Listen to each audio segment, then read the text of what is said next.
y vi volar por en medio del cielo a otro ángel que tenía el Evangelio eterno para predicarlo a los moradores de la tierra, a toda nación, tribu, lengua y pueblo.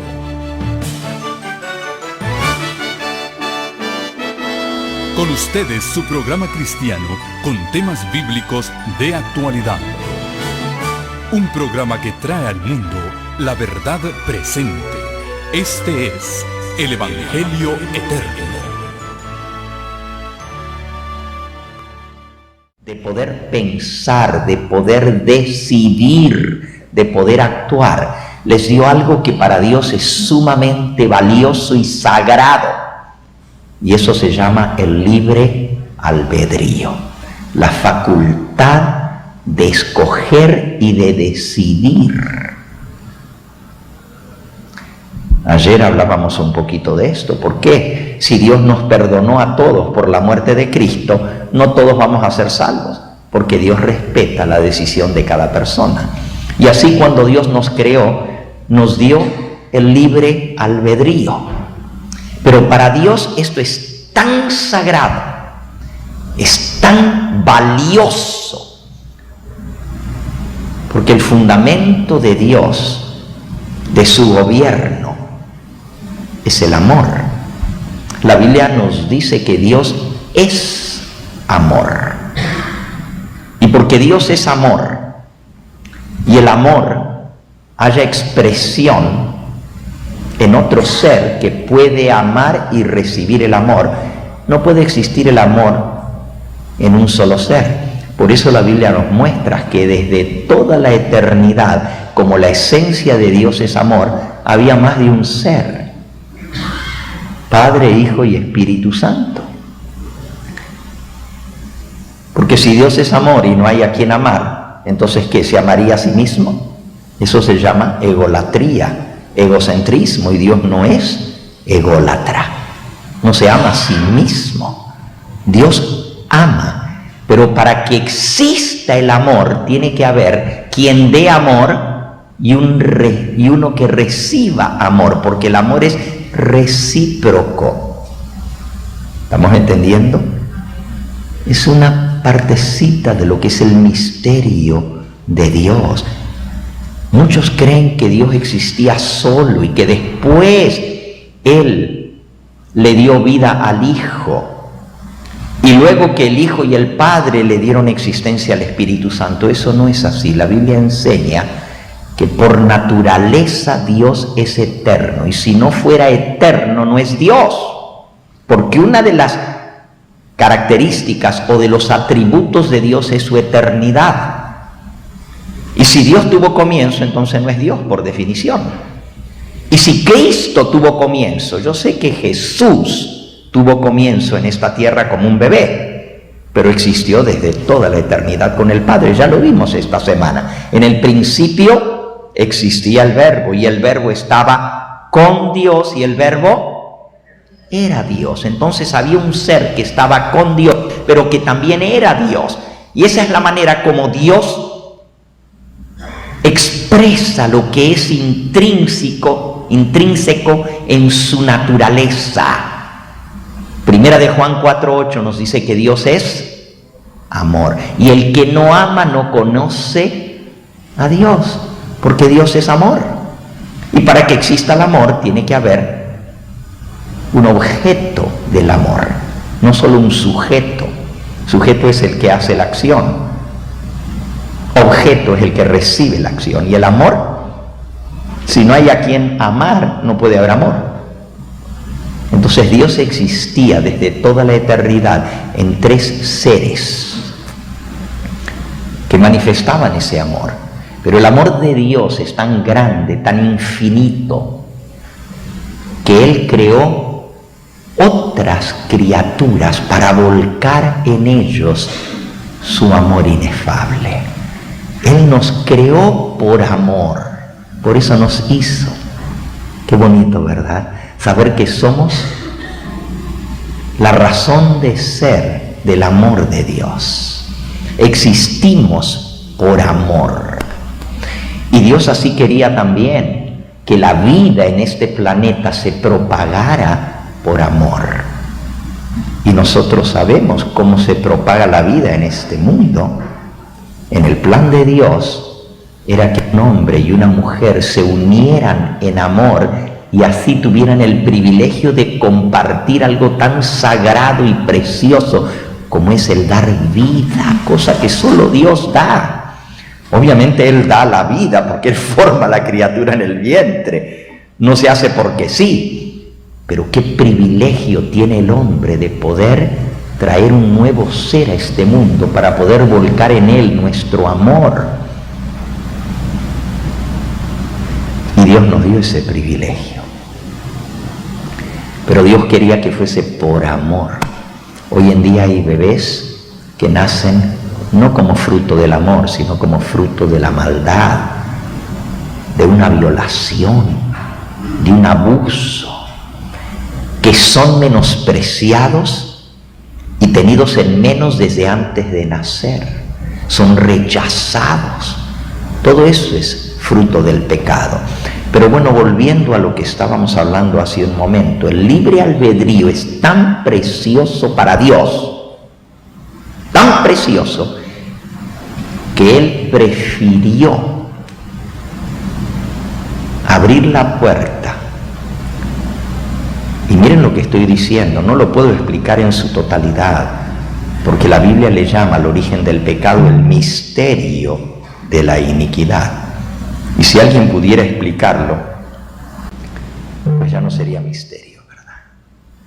Pero la pura verdad es que cuando Dios crea a las criaturas y les da libertad de escoger, junto con eso viene el paquete de que una de esas criaturas que son entes libres,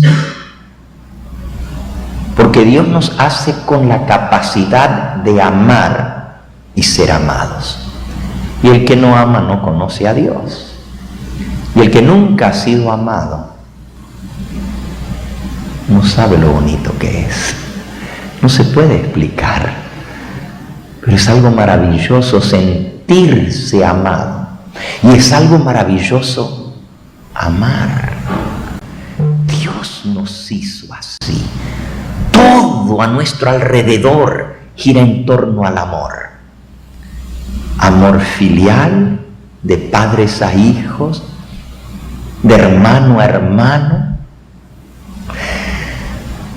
Amor de esposos. Qué triste, personas que vivan en este mundo sin amor, ¿verdad? Dios no nos hizo para eso, nos hizo para amar y ser amado. Pero el amor, para que sea genuino, tiene que nacer libremente del corazón. No se puede forzar, no se puede exigir, no se puede imponer. Y si no, traten y van a ver qué logran. Cuando un hombre se enamora de una mujer y la mujer no lo corresponde, no importa cuánto la obligue, más la espanta. Porque es así. El amor tiene que nacer del corazón y tiene que ser una elección libre. No solo el amor entre una pareja, el amor para con Dios. Dios quiso que sea una elección y no una obligación. Si Dios nos hubiera creado como criaturas con capacidad de amar y ser amados, pero no con libertad, seríamos robots. Es como que Dios nos hubiera programado para solamente amar. Imagínense que tú tengas un robot que está programado y el robot te dice, I love you, I love you. Pero tú sabes que está programado para decirte eso. ¿Qué chiste tiene? I also love you. También te amo. ¿Le dirías es un robot? Ni aunque se mire como un humano. Porque tú sabes que está programado y no puede hacer otra cosa más que decirte I love you porque lo programaron de esa manera. Dios no nos hizo así. Dios no nos hizo robots. Dios nos hizo seres libres de amar y de recibir el amor. Y tiene que nacer del corazón voluntariamente. Entonces, repitiendo lo que ya he tratado de expresar, cuando Dios nos crea con libre albedrío, es tan importante para Dios el libre albedrío, porque si no, no hay amor genuino. Si es obligado, no es amor. Que al crear por amor los seres que Él crea, Él da también la libertad. Y al dar la libertad, el libre albedrío de escoger, está corriendo el riesgo Dios de que una de esas criaturas que Él creó escoja no amarlo, escojan no obedecerle, no hacer su voluntad, a pesar de que si hacen su voluntad van a ser felices, pero como les dio libertad, una de esas criaturas se puede rebelar contra Dios, y eso es exactamente lo que pasó. Ahora, no me obliguen a explicar cómo en el corazón de un ser perfecto como era Lucifer, porque la Biblia dice que era perfecto, surgió en él la rebeldía. No lo entiendo. Pero existía la posibilidad, porque Dios lo creó libre. A mí más bien lo que me impresiona no es tanto de que haya surgido el mal, sino que Dios ya tenía el plan de escape, ya existía el remedio para la rebelión. Ya en el plan de Dios, siglos antes de que Él siquiera pensara en crear a una criatura y en darles libre albedrío, ya Dios tenía el plan contingente. En caso de que o cuando en alguno de los eones, de los siglos, de la eternidad, una de esas criaturas usara su libre albedrío para ir en contra de Dios, ya Dios tenía el plan de redención. La Biblia nos dice que este es el misterio que estaba escondido desde edades eternas. Romanos capítulo 16. Romanos capítulo 16. Y claro, no es mi tema, pero tenemos que entender cuán importante es todo esto para Dios. Porque creemos que la redención de la raza humana solamente fue para nuestro beneficio, pero en realidad lo que estaba en juego era el carácter de Dios. Estaba en juego lo que Dios era.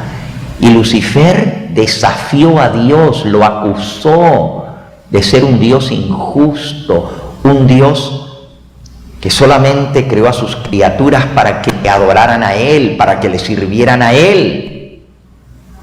Y todo esto ante todos los seres creados, Lucifer acusa a Dios.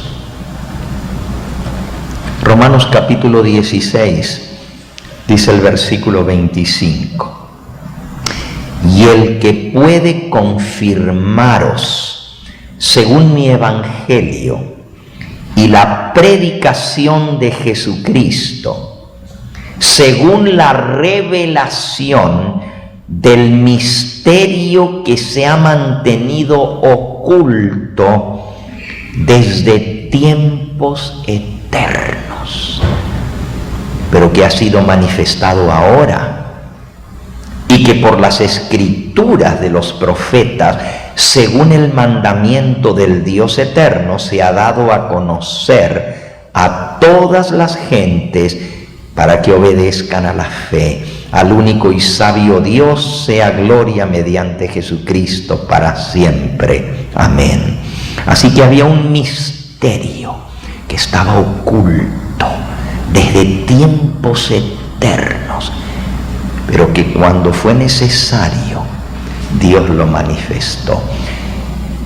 Y así como hablábamos esta mañana, que la justificación y la santificación son dos caras de la misma moneda, el misterio eterno tiene dos caras. Una se llama el misterio de la piedad y la otra cara se llama el misterio de la iniquidad. Solo escuchar esa palabra nos causa malestar. El origen del pecado, ese misterio terrible. Pero tan pronto como existe el pecado, existe el misterio de la piedad. Es más, el uno depende del otro. Sin pecado no hacía falta un plan de redención. Sin pecado no necesitábamos un Salvador. Pero sin Salvador no hay remedio para el pecado. Por eso, el misterio de la iniquidad, eso lo van a encontrar en 2 de Tesalonicenses capítulo 2 y versículo 7, porque grande es el misterio de la iniquidad. Ya está en acción el misterio de la iniquidad. Pero me gusta más hablar del misterio de la piedad. Ya lo vimos esta semana. Primera de Timoteo 3:16. Aquí habla del misterio de la iniquidad. Pero primera de Timoteo capítulo 3 y versículo 16 dice: e indiscutiblemente grande misterio de la piedad. Dios fue manifestado en carne, justificado en el Espíritu, visto de los ángeles, predicado a los gentiles, creído en el mundo y recibido arriba en gloria. Ese misterio de la piedad. Dios se hizo carne para salvar al hombre y para vindicar el carácter de Dios. Cuando el diablo pecó, él pecó en la misma presencia de Dios. No había excusa para el pecado. Él conocía a Dios mejor que nadie. Él era un querubín protector. De esos dos querubines que están representados en el arca del pacto en el lugar santísimo, dos querubines de oro, uno a un lado del arca del pacto y el otro al otro. En el cielo no son de oro los querubines, son ángeles reales que están a ambos lados del trono de Dios. Y uno de esos dos era Lucifer. La Biblia dice que era el ángel más perfecto, más sabio, más hermoso, y era músico. Todos los dones de la música le fueron concedidos a él. No solamente el cantar con una voz angelical, porque Lucifer tenía un registro musical que alcanzaba todos los niveles. Él podía cantar todas las voces. ¿Se imaginan a alguien así? Pero también tenía el don de la música instrumental. La Biblia dice que cuando él fue creado ya Dios le tenía preparado las flautas y los pífanos y las trompetas y los instrumentos musicales, hasta los platillos, ya se los tenía listos cuando lo creó, es decir, lo creó con esos dones. También dice que era muy hermoso, era el sello de la perfección, acabado en hermosura y lleno de sabiduría. Y cuando Lucifer se rebela contra Dios, se revela en su misma presencia. Es decir, él conocía a Dios, había estado en su misma presencia, lo había visto actuar y podía, no es que podía, sino que él sabía de la naturaleza de Dios, que Dios es amor. Por eso es tan terrible esto.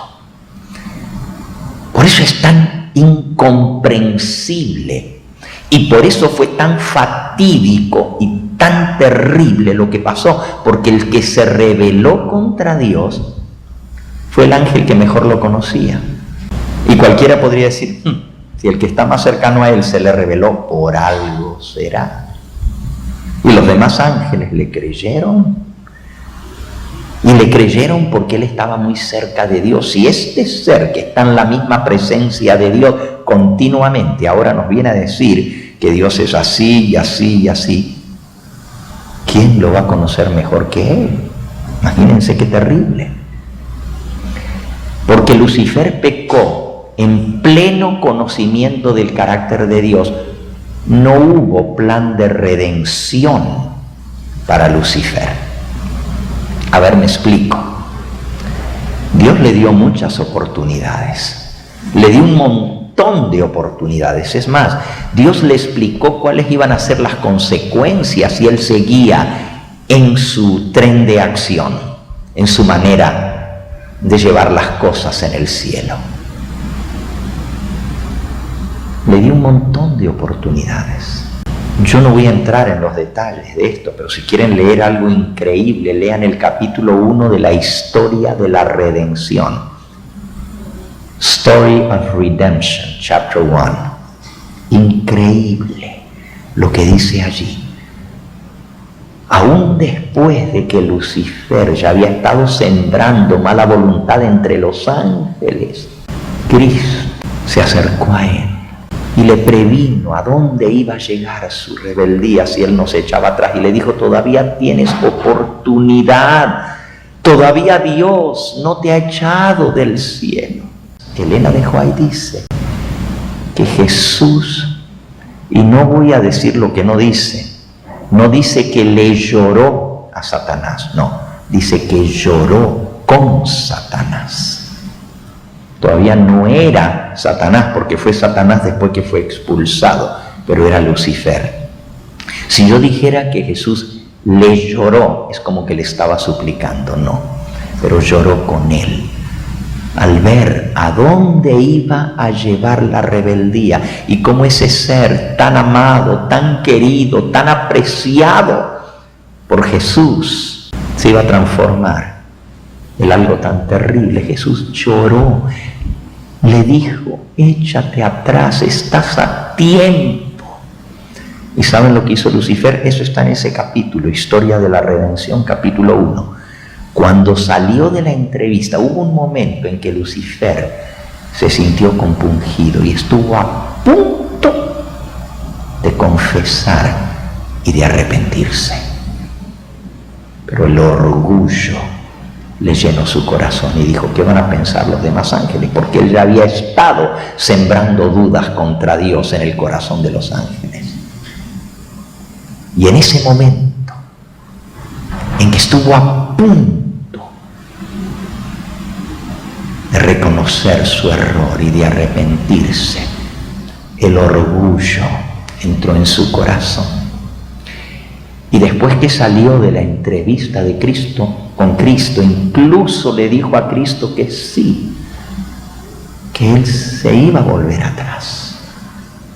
Pero cuando salió de allí, usó la conversación con Cristo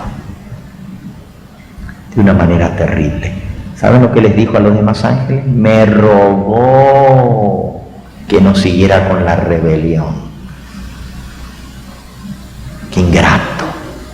Por amor Jesús le estaba suplicando y él lo usó para menospreciar y para poner en tela de juicio los motivos del corazón de Cristo. Por eso, cuando él pecó, una vez que fue echado del cielo, pecar quiere decir ir más allá de donde puede uno ser.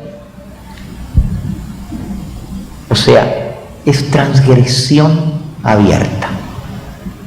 Y cuando él pecó, no había un plan de salvación para él. ¿Por qué? Porque él pecó en el pleno conocimiento del carácter de Dios. Pero cuando Adán y Eva pecaron, ellos no habían tenido la oportunidad de conocer a Dios por lo que él era, por su carácter. Dios dijo: si me conocen como yo soy, me van a amar, porque yo soy amor. Y por eso creó a Adán y a Eva, por amor, y les dio todas las muestras de su amor, los puso en un lugar precioso, les dio lo más hermoso, un jardín para vivir, le dio todo tipo de alimentos deliciosos. Podría haber puesto todo lo que el hombre necesitaba para nutrir su cuerpo en una sola fruta y decir, ahí tienes, come, y con eso te vas a mantener. Pero le dio una variedad de frutas, de tamaños, de sabores, de aromas, de colores, para que fuera atractivo. Y ustedes saben la variedad que Dios hizo por amor al hombre. Lo rodeó con todas las muestras de su amor y su cariño. Pero cuando Adán y Eva pecaron, el que bailaba en una pata de contento era Lucifer. Ahora sí que lo tengo a Dios entre la espada y la pared. Ahora sí se va a demostrar quién es Dios. ¿Saben lo que dijo Lucifer? Dijo, ¿así que Adán y Eva pecaron? A ver, dime, delante de toda la hueste angélica, ¿ustedes creen que Dios no sabía que estas criaturas que estaba creando, tan hermosas, tan inteligentes, que hasta se parecen a Él, porque lo hizo a su imagen y semejanza, ¿ustedes creen que Dios no sabía que ellos iban a rebelar contra Él? ¿Sabía o no sabía? Sí, sabía. Entonces, ¿por qué los creó? Los creó para destruirlos, porque Dios dijo, si pecan van a morir. ¿Saben por qué los creó? Los creó para matarlos. Ahí muestra que Dios es un Dios sádico, que se goza en destruir las mismas criaturas que Él creó. ¿Dónde está su amor? Pero si Dios los perdona, entonces es un Dios mentiroso y no le podemos creer, porque Él dijo, el día que de él comieres del fruto, cuando comieres de ese fruto, ciertamente morirás. Y Dios dijo que la paga del pecado es muerte. Si Él los perdona, es un Dios mentiroso. Es más, si los perdona a ellos, también me tiene que perdonar a mí. Bien, qué paradoja, qué callejón sin salida, a lo menos desde el punto de vista de Lucifer. Él dijo, esta vez lo tengo a Dios entre la espada y la pared, no tiene para dónde irse. Si los perdona, es un Dios alcahuete, es un Dios cuya palabra no vale, es un Dios mentiroso. Y si no los perdona, es un Dios sádico, es un Dios que los creó para destruirlos. Él pensaba que con esta le ganaba a Dios. Por eso se esforzó tanto en hacer caer a Adán y a Eva. Lo que menos se imaginó el diablo era cómo Dios iba a resolver el problema del pecado. Nunca se le pasó por la mente ni la idea más remota de que Dios iba a resolver el pecado, el problema que Adán y Eva habían creado al pecar, en lugar de sumarse a la solución de Dios, porque Satanás había acusado a Dios de que no se puede guardar la ley. Y prueba de eso, ahí está, Adán y Eva. Porque tu ley es injusta. Y Dios creó a Adán y a Eva para demostrar que sí se puede amar a Dios por puro amor. Por eso los creó y volcó en ellos su amor, para que ellos demostraran ante todo el universo, porque los ángeles estaban confundidos, los seres creados decían, bueno, ¿puede Dios ganar el amor por lo que Él es, por su carácter, o tiene que imponer por la fuerza? Porque Dios también es todopoderoso y Él también tiene todo el poder, y tuvo que usar de ese poder para expulsar a Satanás del cielo. Entonces, ¿cuál es el Dios? ¿Cuál es su carácter? ¿Es un Dios que impone? ¿Es un Dios que exige? ¿Es un Dios que forza, o es un Dios de amor que lo hace todo por amor. Y Dios ahora crea a Adán y a Eva para demostrar que su amor va a ganar la lealtad de ellos para servirle por amor y no por obligación. Y en lugar de ser parte de la solución del problema, Adán y Eva se transforman en parte del problema. Pero lo que les decía es que Satanás jamás se imaginó cómo Dios lo iba a resolver. ¿Qué se le iba a pasar por la mente al diablo? Que Dios iba a decir: es cierto, pecaron, y tengo que cumplir mi palabra, porque Él es responsable de hacer justicia en el universo. Y Él también, como puso el amor en el corazón de las criaturas creadas, también nos dio un sentido de justicia. Y esta es una de las cosas que más enervan, que más enojan, que más enferman al ser humano, cuando reconocen que se está haciendo una injusticia contra ellos. ¿Se dieron cuenta lo que pasa? Cuando sentimos que nos están tratando injustamente, es muy difícil soportar la injusticia. Dios nos creó de esa manera. Y Dios es responsable de hacer justicia. Y cuando hay pecado, es como que dijéramos: este muchacho de 21 años, creo que tenía, el que se puso a disparar en El Paso, Texas, y a matar a tanta gente, no más porque eran mexicanos. Porque eso fue lo que le dijo a la policía. Eran gente inocente. No tenía razón para matarlos. Nada le habían hecho a él. No era venganza de nada. Era simplemente porque odiaba a los invasores. Frase que tomó de los discursos de Trump. Nos están invadiendo. Y él dijo: no quiero que nos invadan. Pero no estoy tratando de acusar a nadie. Lo que estoy diciendo es: ¿qué pensarían ustedes si el juez que va a juzgar a este hombre le diga: bueno, la pura verdad es que hiciste mal, pero te voy a dar otra oportunidad, te voy a devolver tu arma y te voy a dejar libre? ¿Qué pensarían ustedes de ese juez? Yo creo que ese no llega a su casa, lo linchan por la calle. ¿Por qué? Porque un acto malo demanda que se haga justicia contra las víctimas inocentes, y Dios es responsable de hacer justicia. ¿Cómo puede entonces Dios ser justo y cumplir su palabra y al mismo tiempo ser misericordioso y perdonar al hombre? O lo perdona y es injusto, porque el hombre pecó y merece ser castigado. Si Él lo perdona, pues entonces lo malo se propaga, porque todo el mundo dice: pues se puede pecar, se puede hacer lo que uno quiere y de todos modos no hay castigo. Entonces Dios tenía que castigar el pecado, no podía dejarlo pasar por alto. Pero por otro lado, Dios tenía que mostrar que su carácter es amor y no odio, como lo que tenía ese hombre en su corazón cuando se puso a matar. Pero si Dios extermina a los pecadores, entonces lo que muestra es lo que hay en el corazón de Dios. Vean qué dilema tan grande. Pero ¿cómo hizo Dios para ser misericordioso y justo al mismo tiempo? Esto es lo que a Satanás jamás se le pasó por la mente: que el mismo Dios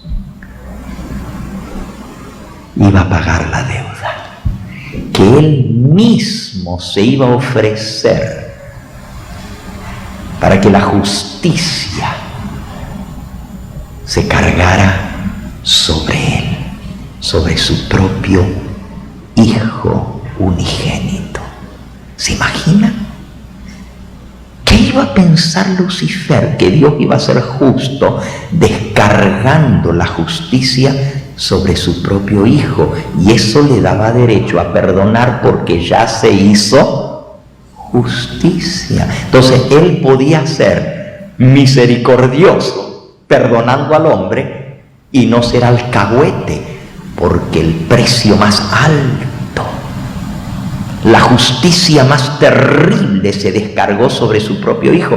Lo vimos antenoche, ¿se acuerdan? Cómo Cristo murió como el peor de los pecadores, cargando el pecado de todos. La justicia se llevó hasta lo sumo en él y murió solo. Hasta gritó en la cruz: Dios mío, ¿por qué me has abandonado? Solo pisó el lagar y no hubo nadie con él, ni para consolarlo, ni para darle esperanza, porque la paga del pecado es eso, la muerte, sin esperanza de salvación. Esa es la paga del pecado. Por eso les dije, no sé si fue anoche o antenoche, que hay un capítulo que es muy profundo de todo lo que Elena de White escribió. Para mí es lo más sublime y se llama Los sufrimientos de Cristo.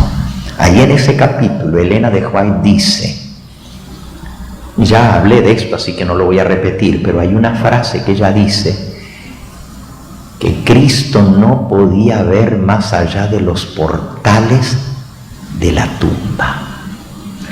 Es cierto que antes él había dicho: destruid este templo y en 3 días lo levantaré. Le había dicho a sus discípulos, es necesario que el Hijo del Hombre padezca en manos de pecadores, que sea entregado en manos de malhechores, que lo crucifiquen y que resucite al 3er día. Eso se los había dicho. Y uno dice, bueno, pues qué fácil fue, nomás tenía que aguantar un poquito y a los 3 días Tomás iba a volver a resucitar. 3 días nomás. Él sabía por las profecías que eso decían las profecías. Pero una cosa es saberlo aquí y otra cosa es pasarlo. Y cuando él estuvo en la cruz, el pecado de la raza humana era tan aplastante, conociendo el carácter santo y puro de su Padre, que no puede ver el mal. Nahum 1:9, eres tan santo de ojo que no puedes ver el mal,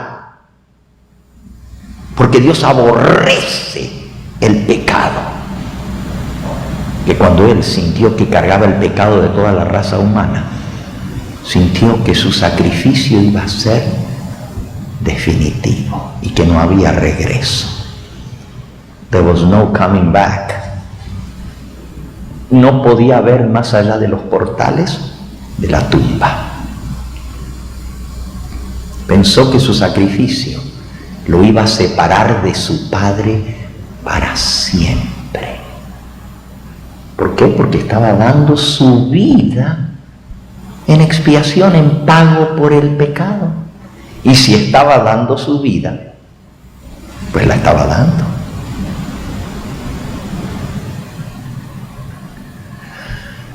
Terrible lo que Cristo sufrió, la agonía de sentirse separado para siempre de su Padre, a quien amaba desde toda la eternidad. No fue solamente 33 años y medio que vino a estar en este mundo lejos de su Padre. En esos 33 años la presencia de su Padre lo confortó. Siempre estaba en comunión con él, aunque no lo veía físicamente. Pero a la hora de la cruz, el Padre retiró su rostro de él. Densas tinieblas rodearon la cruz y sintió que ya no contaba con la aprobación de su Padre. Se sintió morir solo. Solo. Y la desesperación le agobió el alma. Y eso fue lo que lo hizo gemir a gritos: Dios mío, tú me dejas. Entonces, ¿qué esperanza esperanza tengo si tú me has dejado solo? ¿Cómo me puedes tú desamparar? Los hombres a quien había venido a salvar, todos lo abandonaron. Los más cercanos del el que había dicho, Señor, voy a dar tu vida por ti. Había dicho que jamás lo había visto, que no lo conocía, y hasta juró que nunca había visto a ese hombre. Y ese era el que había dicho unas horas antes, mi vida, Señor, hasta la muerte iré por ti. Ahí lo estaba negando, ni lo conozco a ese. Todos huyeron y lo dejaron solo. No hubo nadie que estuviera a su lado, nadie.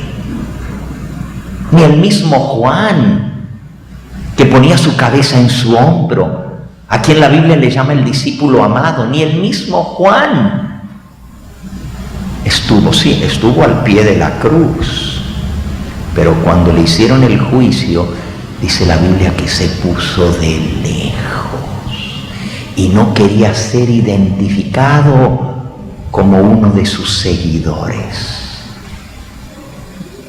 Todos lo abandonaron. ¿Tú sabes cómo te sientes cuando tu propia familia te da tu espalda, te da su espalda? Una cosa es que te den la espalda pues tus amigos, y duele, ¿verdad? Cuando un amigo que dice ser amigo tuyo te falla. Pero uno dice, a lo menos tengo mi familia que me defiende. Pero cuando tu propia familia, tus más cercanos, te abandonan y te quedas solo. Qué terrible es eso.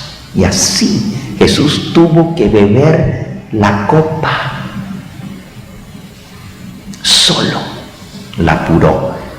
Y la apuró hasta la última gota.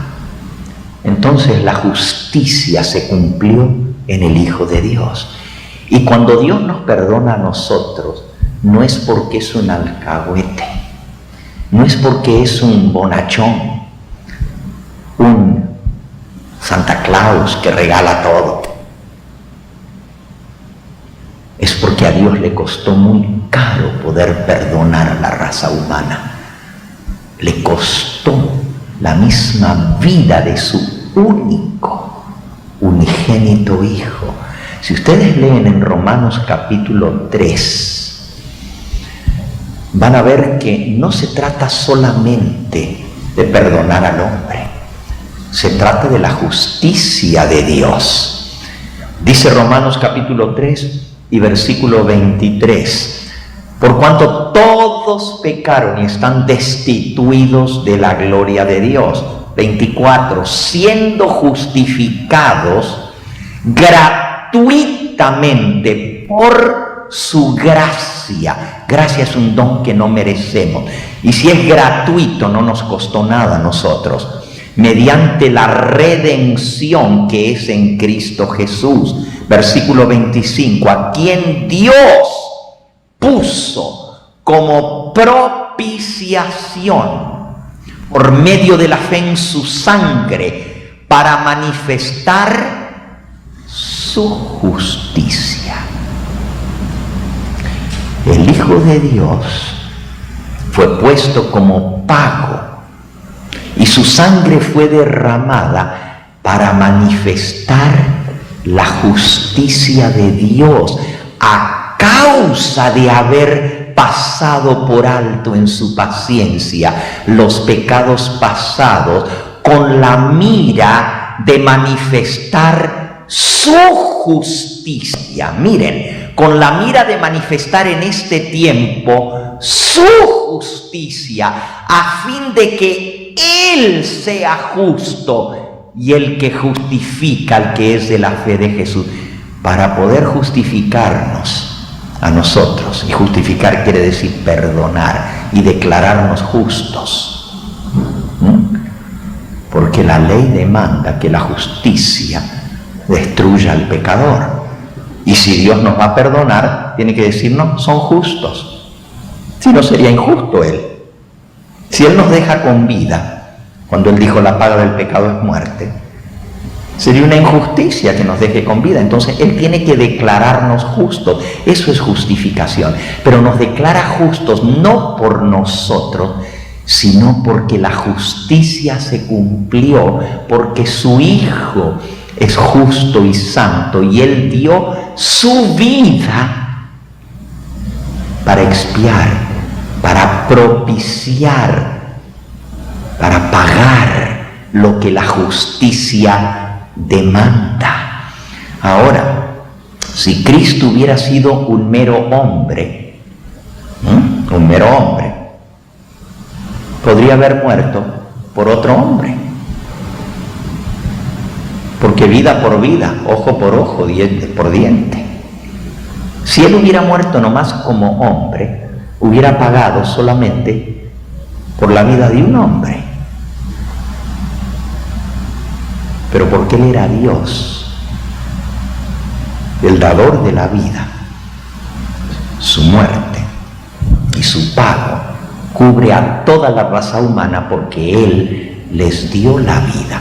Por eso Cristo tenía que ser Dios, pero tenía que ser hombre, porque el que había pecado era el hombre, y el hombre tenía que saldar la cuenta del pecado.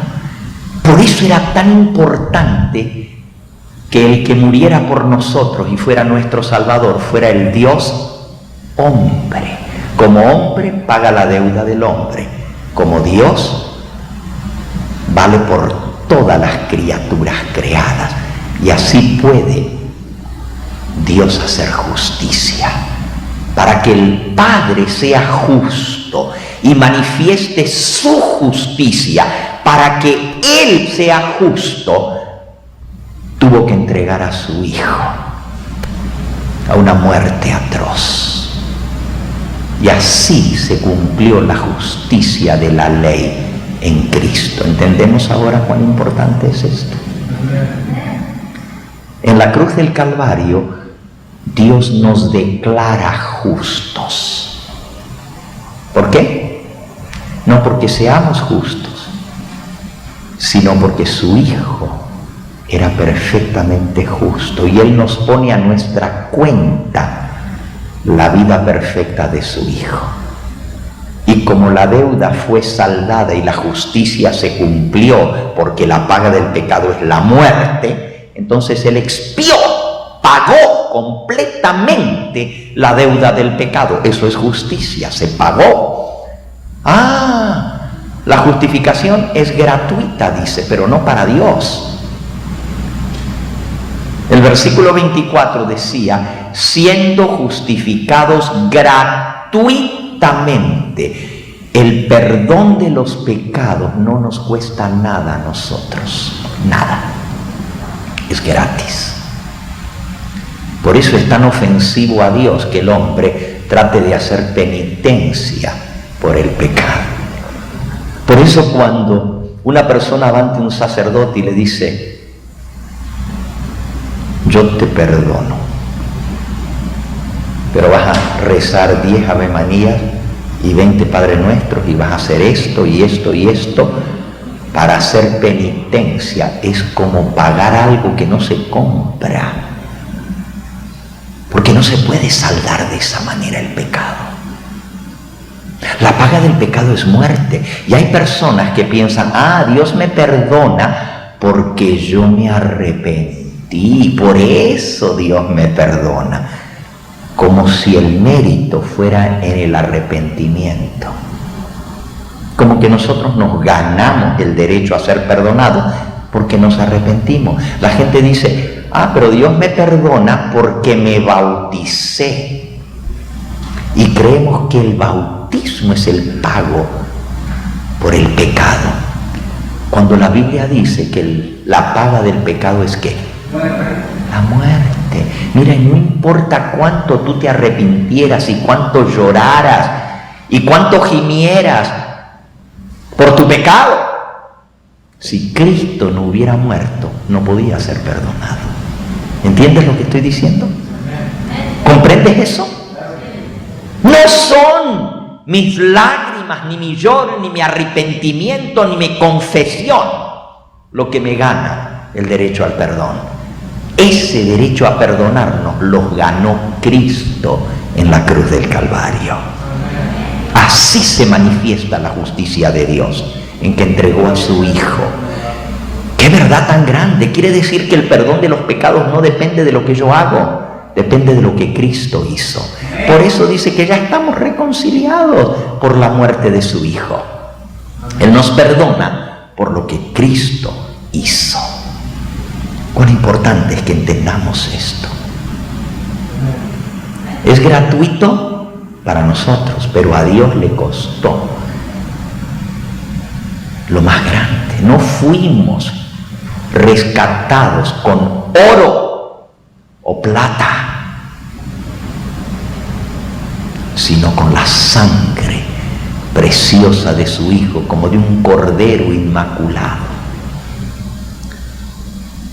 Nunca había pecado, nunca hizo nada malo, nunca ni siquiera contestó mal, ni siquiera dio una mirada mala.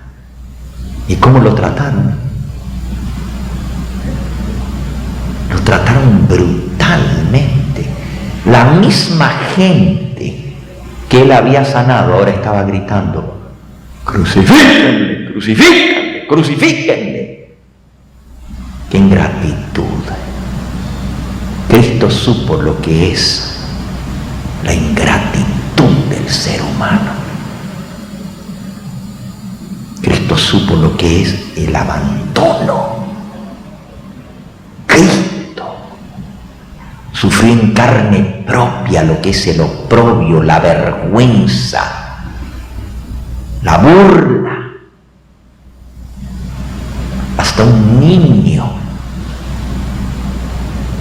cuando ve que se están riendo, dice: ¿te estás riendo de mí?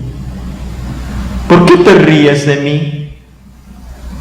Porque el niño siente lo que es la burla. Y aunque quizás no nos estamos riendo de él, pero él lo toma en serio. Porque nuestra naturaleza está rechazar todo eso. Tenemos un sentido de justicia, de equidad. Y eso hace que nuestro corazón dé un vuelco, que nos haga tanto daño cuando las personas en quien confiamos no son infieles. Y decimos: lo podría haber esperado de cualquier otro, menos de ti. Qué duro ese. Y así le pasó a Jesús. Todo lo sufrió por nosotros. Nadie podrá decir que el pecado fue excusado. Dios no excusó ni un ápice del pecado. Él descargó toda la ira de la justicia divina sobre su propio Hijo.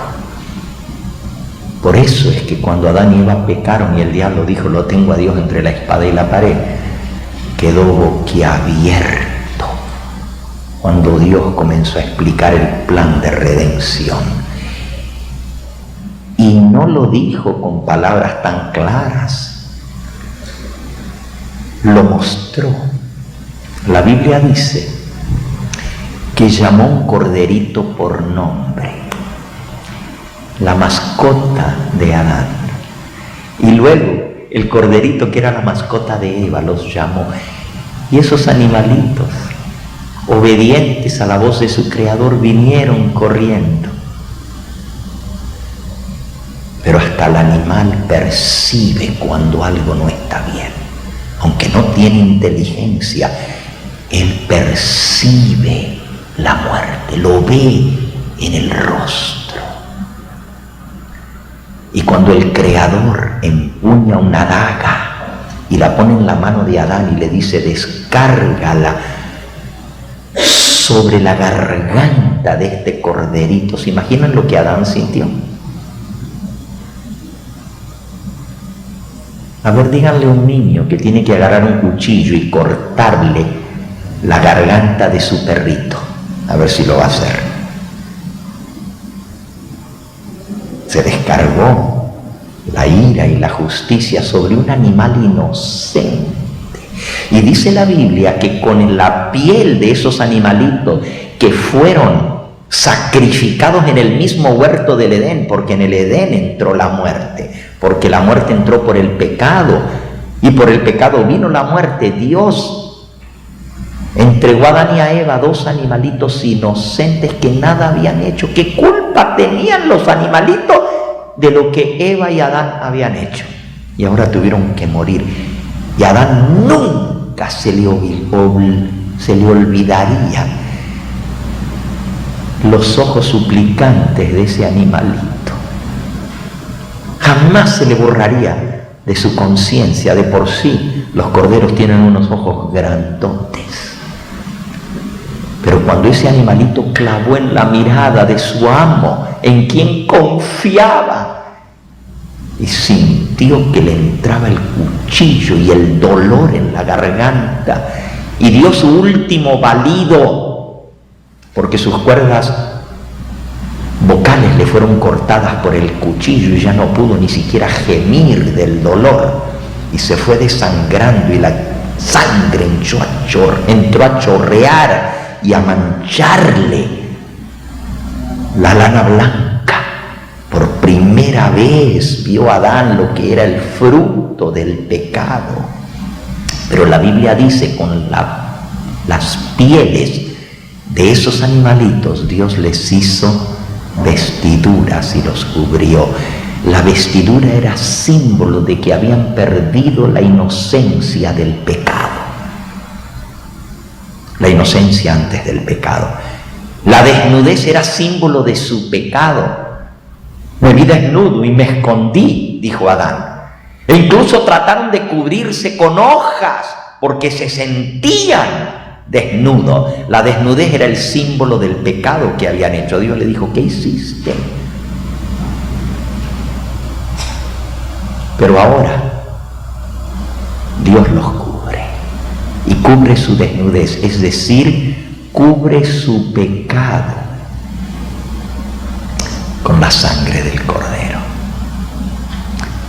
con la piel del Cordero. Y esa vestidura que les hace Dios es la vestidura de la justicia de Cristo. Nos vistió con mantos de justicia.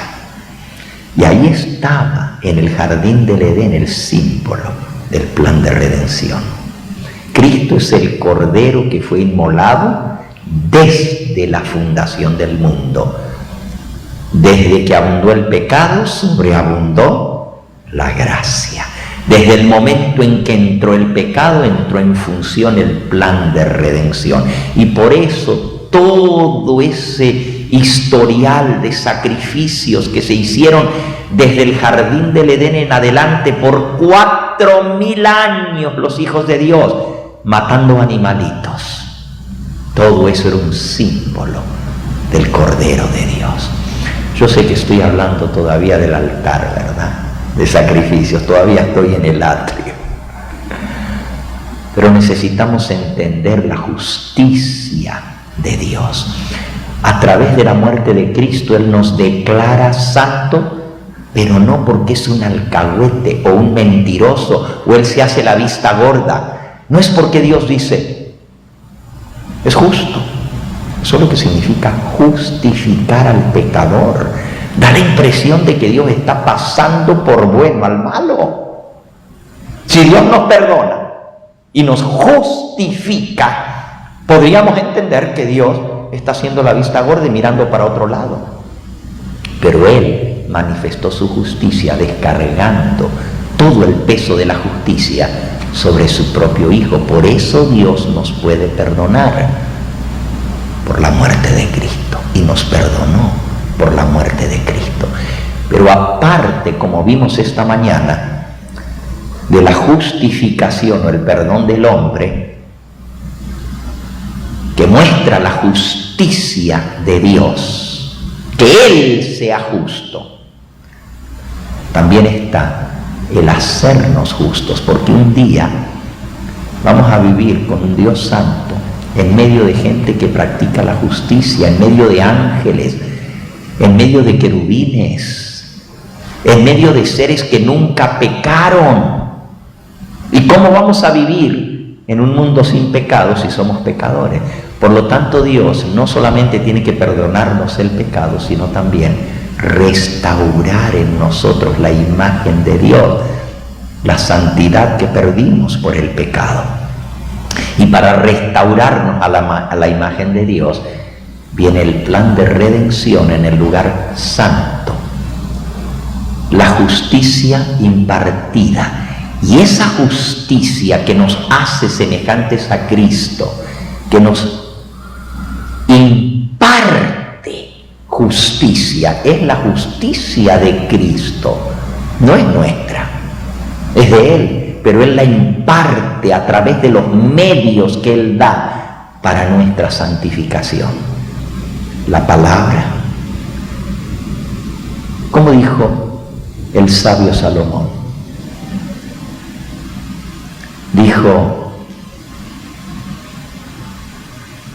en mi corazón he guardado tus dichos para no pecar contra ti. La palabra de Dios nos imparte la fuerza, nos alimenta espiritualmente. Al guardar su palabra en nuestro corazón, es como decíamos de José. ¿Qué dijo José? ¿Cómo haría yo este grande mal y pecaría contra mi Dios? Porque su palabra moraba en él, su ley estaba en su corazón. Entonces la palabra de Dios nos imparte el poder para no pecar, para vencer el pecado. El otro medio que Dios tiene, aparte del pan, que es la palabra que nos alimenta espiritualmente, es la oración. Es la intercesión de Cristo, esa comunión diaria con Él que nos fortalece. Los méritos de Cristo que son presentados ante el Padre en el altar del incienso para que seamos perdonados. Y el tercer elemento que nos transforma en hijos obedientes, en santos, en justos. No solamente somos declarados justos, pero somos hechos justos por el candelabro. Y el candelabro de 7 brazos representa a Jesús. Él es la luz, Él es el que nos guía, que nos ilumina, pero también representa al Espíritu Santo. Porque la Biblia dice en Apocalipsis 1:5, los 7 espíritus de Dios que están delante del trono. Y en Apocalipsis 4 habla de los 7 candeleros que son los 7 espíritus de Dios. Es decir, por el Espíritu Santo el Señor nos guía, nos dice: este es el camino, ve por allí. Y si nosotros somos obedientes y caminamos en la luz, estamos en tiniebla, estamos ciegos, por eso pecamos. Pero cuando el Señor nos ilumina con su luz y nosotros caminamos en la luz, no lo salimos para donde está la oscuridad, sino que hacemos su voluntad y caminamos en la luz. Esa misma luz que ilumina nuestra vida ejerce en nosotros la influencia para vivir haciendo lo que a Dios le agrada. La luz nos transforma. La luz nos ilumina. Su Espíritu Santo es el que nos habla a nuestra conciencia. Y si nosotros estamos abiertos a la luz, así como la Biblia nos dice: no lo hagas. ¿Con qué limpiará el joven su camino? Con guardar tu palabra. En mi corazón he guardado tus dichos para no pecar contra ti. La palabra me habla y me dice: no lo hagas, es pecado. Pero también el Espíritu Santo, el candelabro, me habla. El Espíritu Santo me dice: no lo hagas. Esto a Dios no le agrada. Y aún antes de pecar hay algo en nuestra conciencia que nos dice: si estamos en comunión y caminamos en la luz, el Espíritu Santo nos dice: no lo haga. Pero aún después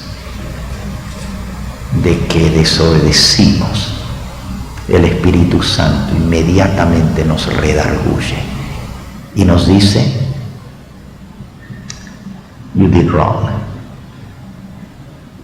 You messed up.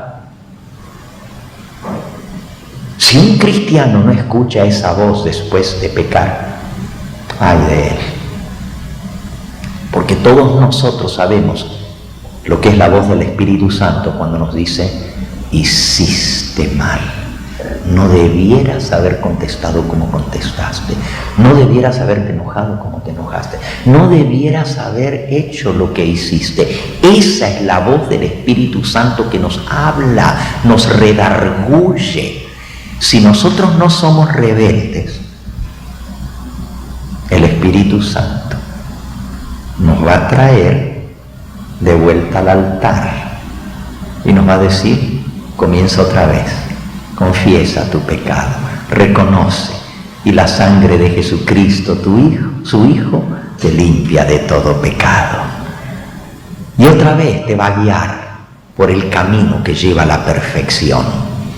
Esa es la obra del Espíritu Santo. Pero si yo endurezco mi corazón y digo, no pienso que estuvo mal lo que hice, el Espíritu Santo se contrista, porque Él nos convence de pecado. Esa es su obra, convencernos de pecado. Pero si Él nos está mostrando que está mal lo que hicimos y nosotros insistimos, it wasn't that bad, es que lo hice por tal y tal cosa, y comenzamos a racionalizar, a dar excusas por lo que hicimos. ¿Sabes cuál es la verdadera prueba de que el arrepentimiento es genuino? No excusarnos. Desde el momento que una persona comienza a dar excusas por lo que hizo, no tiene arrepentimiento genuino, no tiene dolor por lo que hizo, quiere excusarse. El verdadero arrepentimiento nos lleva a reconocer, porque nadie nos puso un revólver para que hiciéramos lo que hicimos. Y aun si nos lo hubieran puesto, todavía teníamos la opción de no hacerlo, aunque nos maten. Eso es lo que significa poner a Dios primero antes que nuestra propia vida. Significa que voy a confiar en Él y no voy a desobedecer su palabra simplemente porque ese es mi principio. Le obedezco por fe. Las consecuencias se las dejo a Él. ¿Qué dijo Job? Aunque me matare, en Él confiaré. Es difícil llegar a este nivel, porque normalmente queremos justificarnos por lo que hacemos. Pero cuanto más santos somos, menos santos nos sentimos. Fíjense qué contradicción. Cuanto más santos somos, menos santos nos sentimos. O sea, nos sentimos mal que estoy. Y el Señor nos mira y dice, qué bien que estás, te arrepentiste, reconociste, escuchaste mi voz del Espíritu Santo. El que se humilla, Dios lo exalza, pero el que se ensalza, Dios resiste a los soberbios y da gracia a los humildes. Nunca puede subir el hombre más alto cerca de Dios que cuando cae de rodillas y le pide perdón a Dios. Ahí es donde está más cerquita de Dios. Pero nosotros pensamos que cuando pedimos perdón es cuando más nos humillamos. Sentimos que como que es una ofensa, que es una vergüenza humillarnos. Cuando Dios nos mira y dice, ahora sí, te miras como mi hijo, humilde y contrito de corazón. La obra del Espíritu Santo es ir formando en nosotros la imagen de Cristo. Y Él era manso y humilde de corazón. Y aunque Él nunca tuvo que reconocer que hizo lo malo, Sin embargo, fue manso para cargar el pecado tuyo. Y no tenía que cargarlo. Y fue humilde para morir como el peor de los pecadores, cuando no tenía que hacerlo. Con solo haberlo pensado, podría haber hecho desaparecer el planeta Tierra y todos los pecadores. Porque él tenía el poder de hacerlo, con solo pensarlo. Pero siguió y fue hasta lo último para darnos perdón y vida eterna. Esta tarde no voy a dar el sermón que pensaba dar entrando al lugar santísimo. Se los voy a dejar pendientes. Porque es algo muy hermoso lo que significa entrar al lugar santísimo, pero no lo entenderíamos si no hemos pasado por la experiencia primero del lugar santo. Si la mayoría de nosotros todavía estamos en el altar, allá pidiendo perdón todos los días por los mismos pecados, es que no tenemos el poder del Espíritu Santo en nosotros para vencer. Eso lo da el pan. Así como nuestro cuerpo se fortalece cuando lo alimentamos, así nuestro cuerpo espiritual se fortalece cuando lo alimentamos. Pero si nosotros no comemos diariamente de la palabra, ¿cómo vamos a estar fuertes? ¿Cómo vamos a vencer? Creemos que podemos tener fortaleza porque venimos el sábado a escuchar la palabra de Dios. Ahora sí, me voy bien llena las baterías. Pero la comida de hoy me alcanza para hoy, no me alcanza para mañana. Yo no puedo comer hoy por mañana. Mañana tengo que comer por mañana. Hoy por hoy. Entonces no puedo vivir una vida espiritual victoriosa si no me estoy alimentando a diario de la palabra de Dios. La palabra de Dios es el pan. El espíritu de profecía es la luz que nos alumbra. El Espíritu Santo inspiró el don profético. Y este es mi alimento diario, la Biblia y el espíritu de profecía, para mantenerme fuerte, para poder vencer. El día que no estudio, el día que no oro, es el día que caigo. Pero si oro y si estudio, tengo la fortaleza para vencer. Y en el momento en que viene la tentación, el Señor, por su Espíritu Santo, nos recuerda una promesa de su palabra, nos recuerda un mandamiento, y decimos como José: ¿cómo haría yo este grande mal? Pecaría contra mi Dios. Y así el Señor evita que demos el paso en falso y caigamos en el precipicio nuevamente del pecado y de la ofensa a Dios. Este es un asunto diario, pero vamos aprendiendo a diario, y con cada victoria que ganamos nos sentimos más fuertes para la próxima lucha. Así es como el luchador, más lucha, más fuerte se pone. Pero nosotros pensamos: no, ¿por qué Dios permite que venga la tentación? ¿Por qué Dios me pone en esta circunstancia? Y Dios nos dice: para que venzas. ¿Cómo vas a saber si puedes vencer si no tienes prueba? Es muy fácil servir al Señor cuando todo anda bien, ¿verdad? Cuando todo nos sale bien, ¡ah, qué bonito! Pero cuando viene la prueba, ahí es donde se ve lo que realmente tenemos por dentro. Cuando comenzamos a decir: ¿y por qué a mí me pasa esto? ¿Y por qué tú permites esto, Señor? ¿Qué, acaso no te sirvo? Y ahí se ve lo que está en nosotros. Por eso Dios permite la prueba, para revelar nuestro carácter.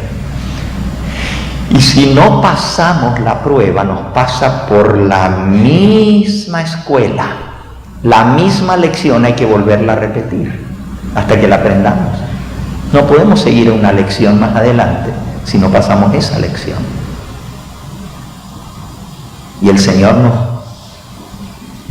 Él permite que seamos puestos en esas circunstancias para que podamos salir victoriosos. Pero si no vencemos y somos arrastrados por el suelo, el Señor dice, no estás listo, vamos de vuelta, vamos a caminar, vamos a comenzar otra vez.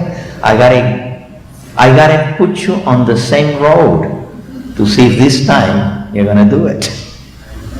El Señor tiene que volvernos por el mismo camino, y hay algunos que somos tan testarudos, tan cabeza dura, que no entendemos y seguimos chocándonos con la misma pared y la misma pared, porque no aprendemos. Pero si aprendemos a confiar en el Señor y a reclamar la victoria, con cada victoria tenemos más fuerza para la próxima victoria. Así que aprendamos de los elementos que Dios nos ha dado: la oración, la comunión, el altar del incienso, los méritos de Cristo, el pan de la proposición, la palabra de Dios que tenemos que alimentarnos diariamente, y la guía del Espíritu Santo. Si ustedes quieren saber cuáles son los 7 espíritus de Dios, Apocalipsis 4 dice que hay 7 espíritus que están delante de Dios. Y usted dice, pero eso es un símbolo del Espíritu Santo, ¿por qué son 7? Porque el número 7 es el número perfecto. Pero representa al Espíritu Santo, y el número 7 es el número de Dios. ¿Alguno de ustedes sabe dónde están mencionados los 7 espíritus de Dios? Porque son 7. Está en Isaías capítulo 11. Y ahí están los 7 espíritus de Dios. Ahí está el candelabro que representa al Espíritu Santo. Y recuerden, todavía estamos en el lugar santo, no hemos entrado al lugar santísimo, ¿ok? En Apocalipsis nos dice, en el capítulo 4, Apocalipsis 4, dice el versículo 5, del trono salían relámpagos y truenos y voces, y delante del trono ardían 7 lámparas de fuego, las cuales son los 7 espíritus de Dios. 7 lámparas de fuego, los cuales son los 7 espíritus de Dios. Apocalipsis 5:6.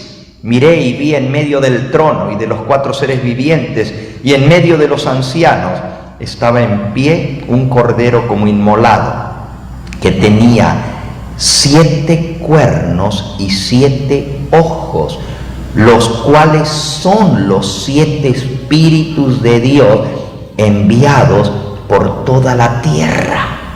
Ahora, Cristo no es un cordero, Él es un ser humano, pero está representado por un cordero, por su mansedumbre, por su humildad, pero también por su inocencia. Pero está inmolado, su sacrificio.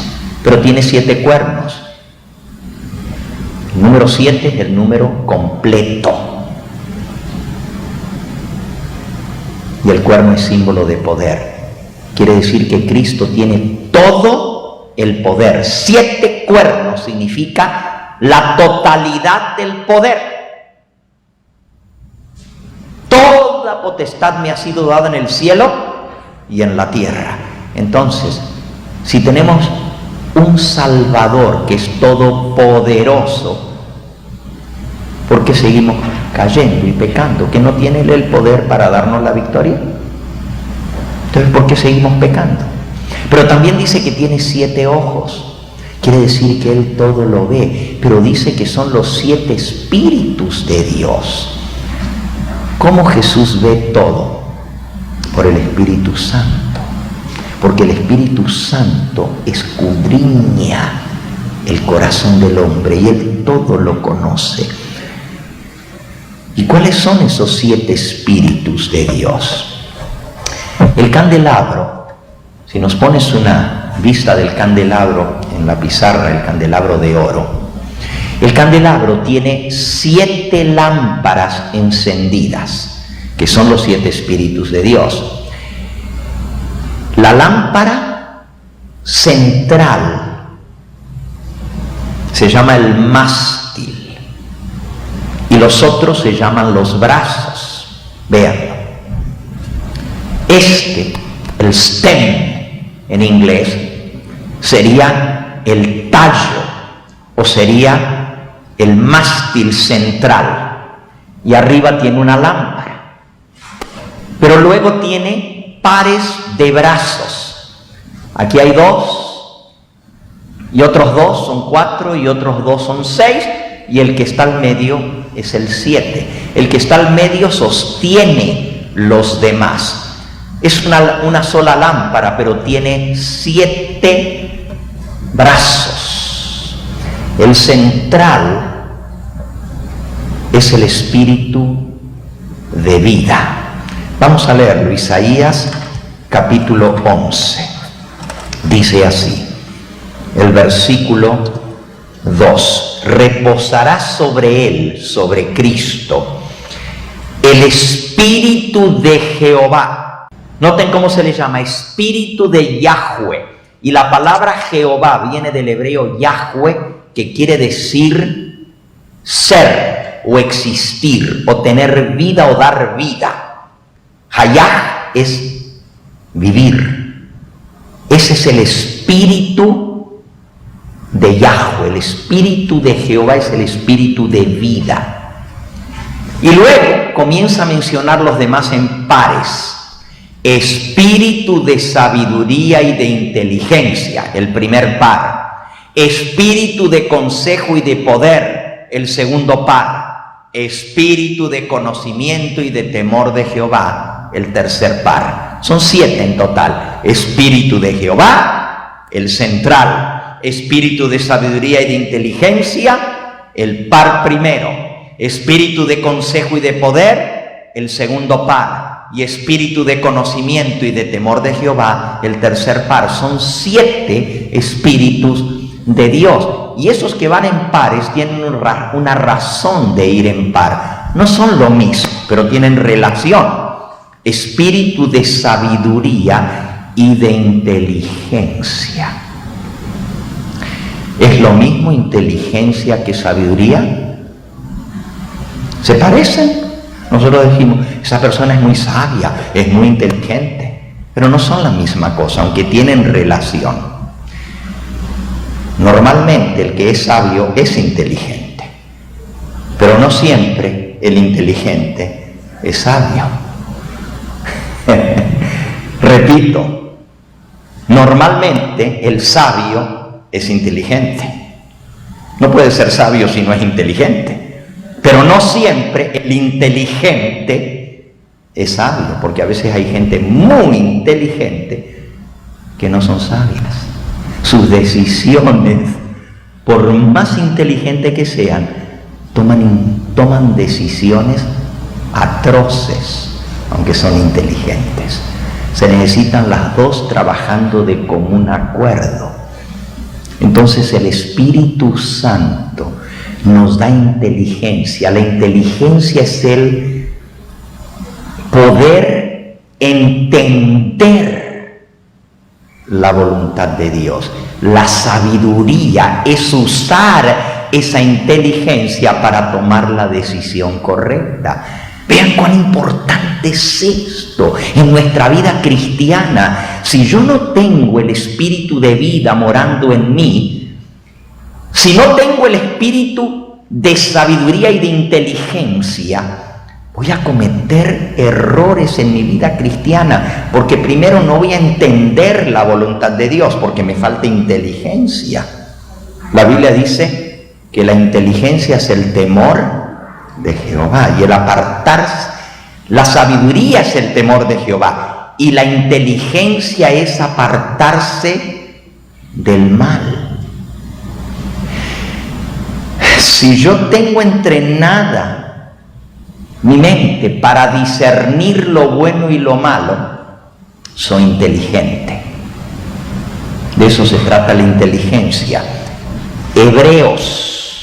Hebreos capítulo 5 dice así, versículo 11: acerca de esto tenemos mucho que decir y difícil de explicar, por cuanto os habéis hecho tardos para oír. Porque debiendo ser ya maestros, después de tanto tiempo, tenéis necesidad de que se os vuelva a enseñar cuáles son los primeros rudimentos de las palabras de Dios.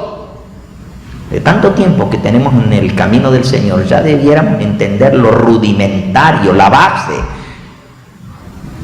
Pero tenemos necesidad de que se nos vuelva a enseñar los rudimentos de las palabras de Dios.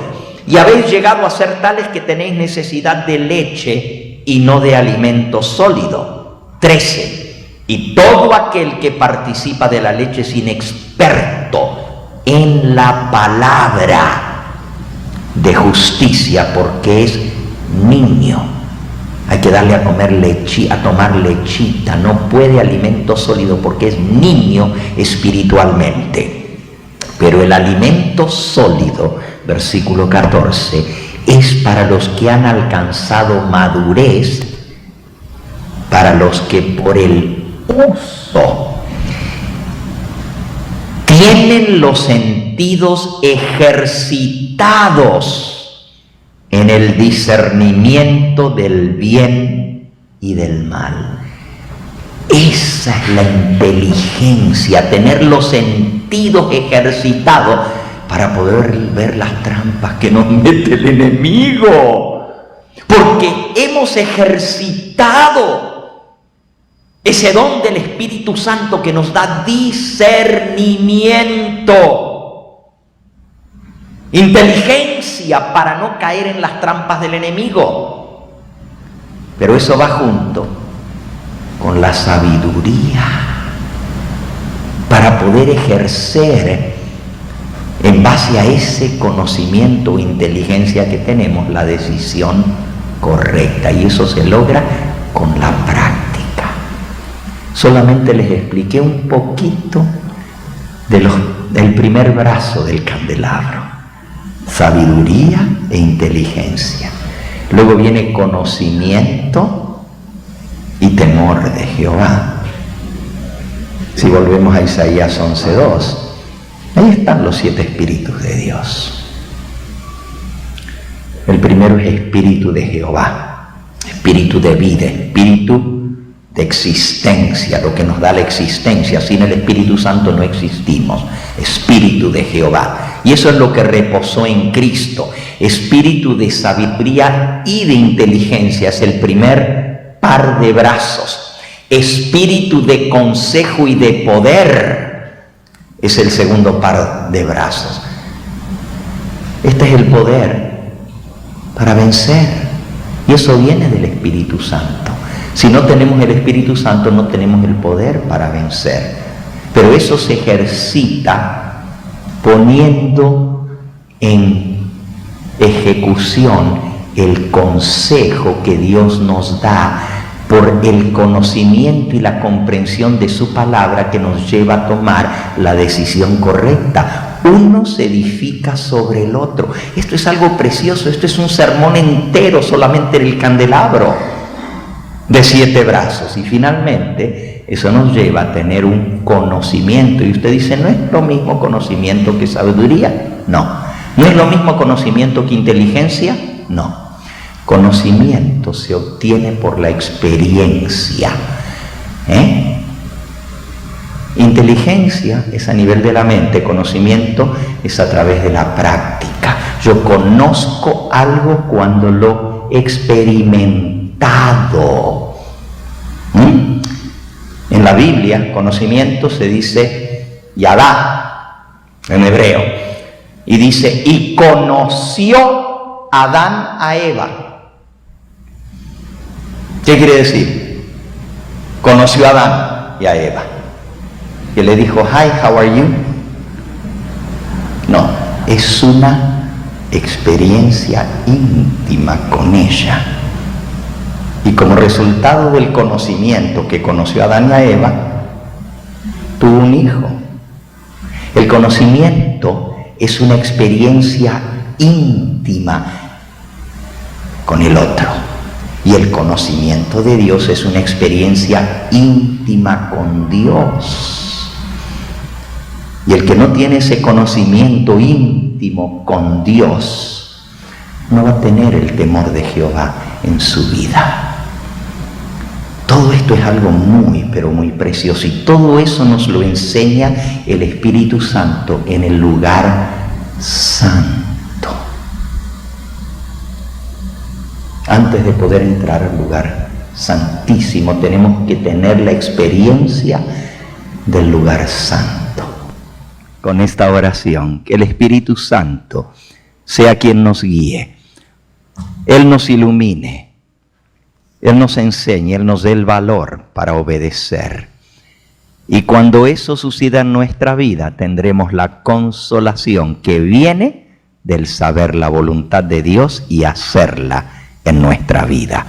Y entonces seremos santos como Él es santo, porque Él nos fortalece. Tenemos un Salvador poderoso que es fuerte y fiel para guardarnos sin caída y mantenernos sin mancha delante de su gloria con grande alegría. A ese único sabio Dios nuestro Señor sea la gloria y la honra.